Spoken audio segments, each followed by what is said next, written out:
우리 지난주에 21절부터 31절까지 함께 읽어보셨고 그 중에서 23절까지 함께 살펴보았다면 오늘은 24절부터 우리가 함께 읽은 26절까지 함께 좀 살펴보도록 하겠습니다.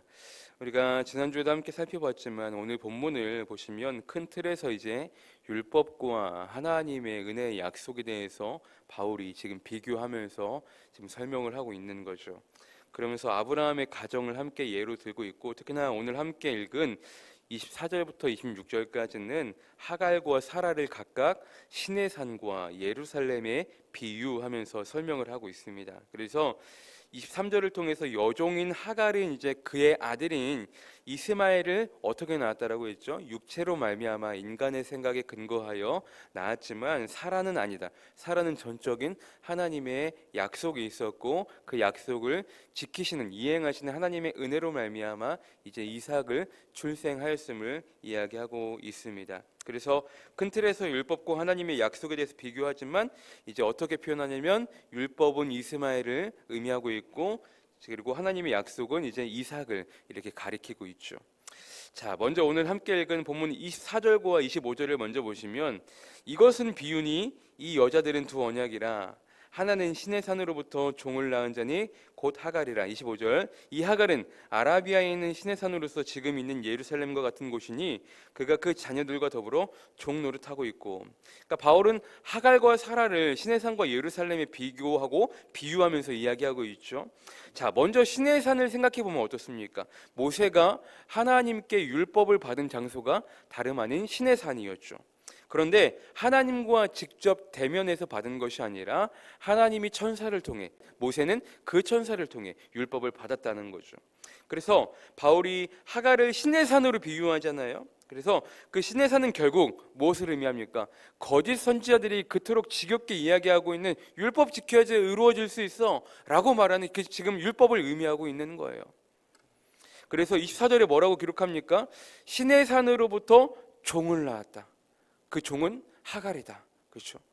하나님이 율법을 주실 때 너희 그 율법 다 지키면 구원시켜 줄게 라고 이야기하신 적이 있습니까? 아니라는 거예요. 성경 그 어디에도 그렇게 기록된 적이 없어요.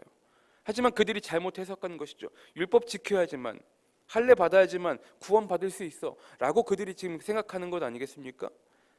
좋은 의미에서 하나님께서 시내산으로부터 모세에게 율법을 주셨지만 지금 그 율법은 뭡니까? 종을 낳고 있다라는 거예요. 그 율법이 또 다른 종, 또 다른 율법의 종을 낳고 있다라는 거예요.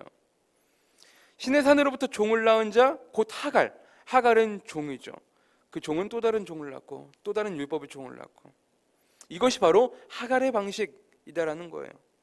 그리고 25절을 보시면 이 하갈은 아라비아에 있는 시내산으로서 지금 있는 예루살렘과 같은 곳이니 그가 그 자녀들과 더불어 종 노릇하고 있고, 실제로 하갈 또한 종 노릇을 하고 있었죠. 그렇죠?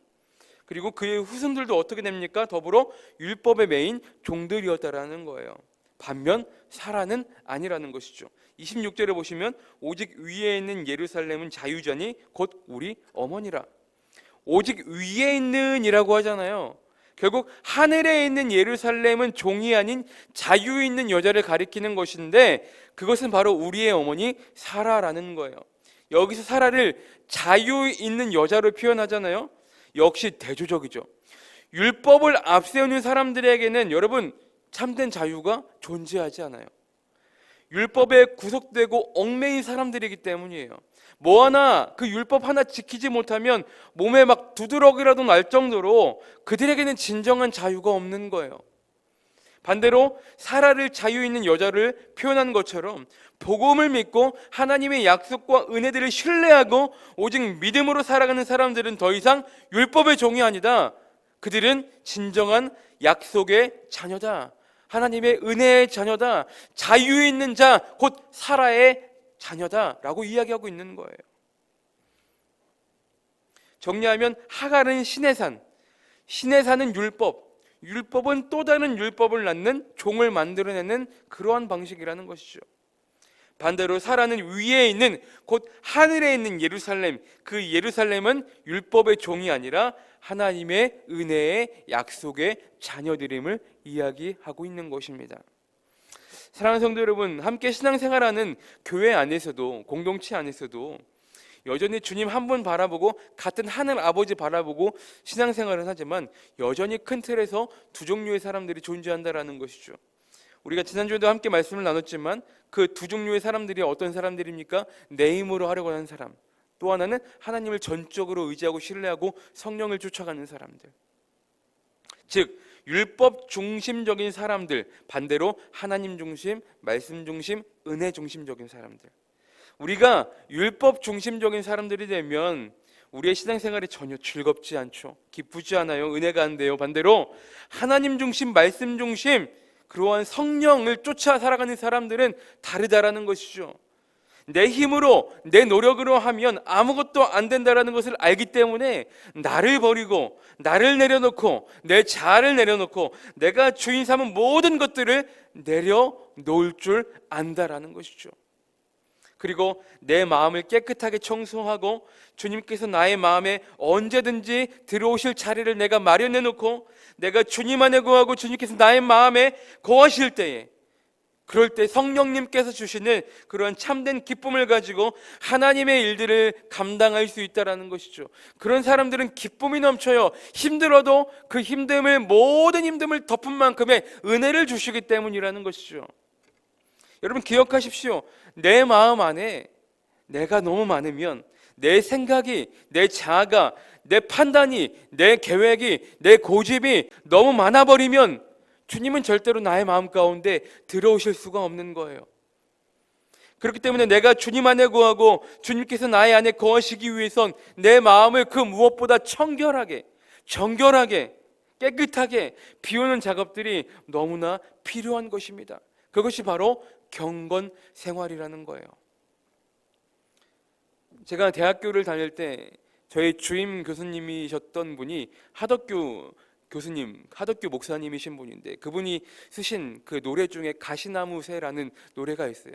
그렇죠? 그 가사를 보시면 어떻습니까? 내 속에 내가 너무 많아 당신의 쉴 곳 없네. 그렇죠? 내 속에 내가 너무 많아 버리면 주님께서 나의 마음 가운데 거하실 자리가 없다라는 거예요. 우리가 지난주 수요 말씀 기도를 통해 담임 목사님으로부터 함께 말씀을 나누었던 것처럼 우리는 날마다 위를 바라봐야 된다는 것이죠. 하늘 아버지 되시는 하나님만을 우리가 바라볼 수 있는 우리의 모습이 반드시 필요하다는 것입니다. 그럴 때 우리는 다른 곳에, 그 어떤 곳에 우리의 시선을 뺏기지 않고 안전하게 주님의 인도하심 따라 살아갈 수가 있다는 거예요. 바라기는 우리의 삶 가운데에 내 힘과 능이 아니라 하나님의 힘과 능으로 하나님의 신실한 약속 가운데 우리를 택하시고 우리를 불러주시고 우리를 약속의 자녀 삼아주신 그 하나님을 의지하며 살아가는 저와 여러분 모두가 되시기를 주님의 이름으로 축복합니다. 그런 은혜들을 날마다 경험하고 그 은혜의 현장 가운데 우리들이 살아가고 그 은혜들을 나만 경험하는 것이 아니라 그 은혜들을 간증하며 그 은혜들을 전파하며 하나님의 사랑을 흘려보낼 수 있는 그런 우리들의 모습들이 될 수 있기를 주님의 이름으로 간절히 축원합니다. 그렇게 살아가고자 우리들이 발버둥 치고 있을 때 하나님 우리에게 힘 주시는 거예요. 그렇게 살아갈 수 있도록 우리에게 능력 주시는 거예요. 그 능력이 하나님, 은혜의 하나님과 오늘 하루도 승리할 수 있는 귀하고 복된 하루의 삶이 되시기를 주님의 이름으로 간절히 축원합니다.